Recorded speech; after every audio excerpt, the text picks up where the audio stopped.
chiesa gremita si è stretta per l'ultimo saluto a Roberto Di Segna, 58 anni il prossimo 8 luglio.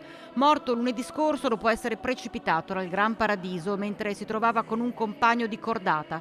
Una tragica fatalità per una persona cara e stimata, grande professionista, istruttore regionale CAI puntuale e preciso.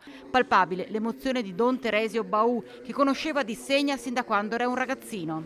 Quando dal 76 al 79 ho fatto servizio in questa comunità, la mamma Teresa era preoccupata perché Roberto non sapeva dove era.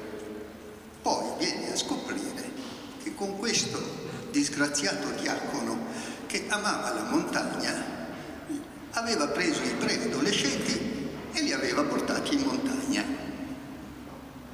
Ma forse oso dire troppo, se da quelle esperienze può essere nato nel cuore di Roberto tutto l'amore per la montagna. Lacrime per la scomparsa del 58enne, ma anche sorrisi nel ricordarlo, soprattutto i nipoti, con cui aveva stretto un rapporto unico e forte basato sulla libertà e la condivisione. Ci hai dimostrato cosa significa essere liberi ed indipendenti, senza mai dimenticarsi degli altri.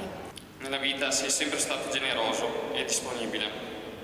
Non lo dimenticheremo mai.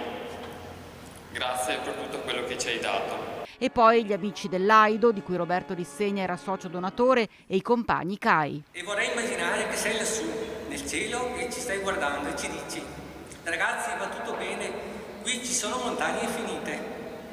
Fai buon viaggio ai tuoi amici istruttori e di avventura.